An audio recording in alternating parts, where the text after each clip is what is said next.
Hello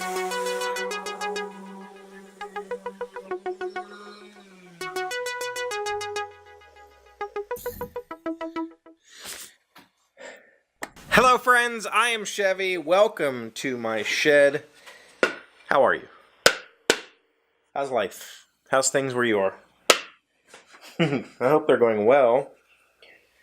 Things here are okay-ish. I tried the sign.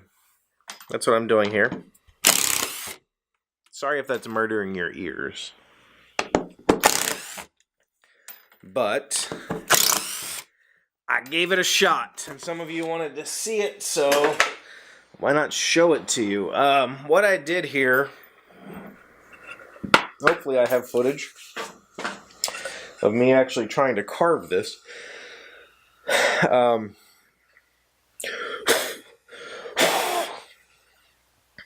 I think I should have let the paint dry longer. I freehand carved this. Yeah, the paint's still wet. With a router bit. This is actually like a 2-flute ball nose or bull nose bit. Very much not the bit to try this with. I wanted to try the round nose profile to kind of give it that like hand carved feeling. Like I thought it would leave those, like I could make it, and this was really just an experiment. I'll show it to you in a second. But, you know, ultimately, if I really took my time and, like, did, like, strokes with this thing, like, as if I was making chisel strokes, I probably could make it look chiseled without doing the chiseling. But at that point, I think it would be easier to just chisel it. Like, I think it would be easier than using the router. Because what I've learned using the router, I don't know how well this is going to show up. It doesn't look terrible from a distance, but once you start looking at it, it's obviously hand cut, which is kind of what I wanted. I didn't want this to be like this perfect machine cut profiles, but this is pine and probably not the correct wood for doing this because of pine grain is really weird. If you've never really worked with pine, it's not a good carving wood at all. Like, if you ever are going to attempt to carve wood, don't start with pine because it's cheap and it's easy to find. You will be so frustrated trying to work with this wood that you'll think that it's impossible to learn how to carve. But as soon as you get a good carving wood, like basswood or something, you'll figure out that, like, oh no, it's just this stupid ass wood.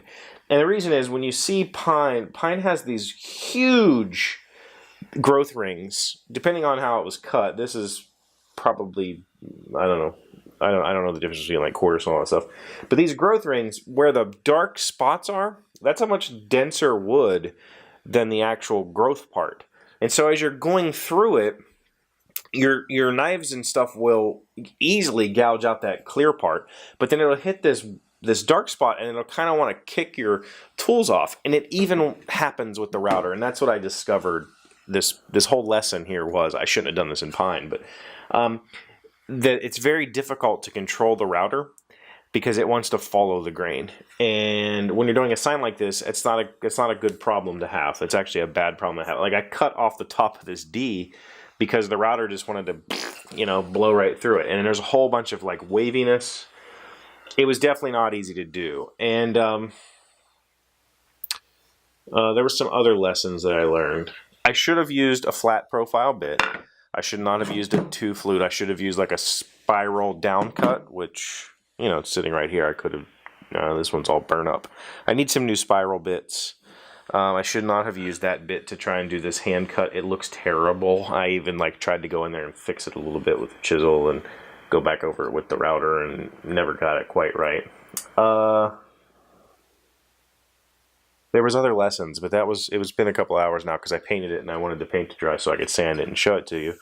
But it doesn't look horrible, but I also wouldn't be comfortable asking somebody to pay me money for this. I'll give it to my mom and she'll love it, but I wouldn't be comfortable asking for money. So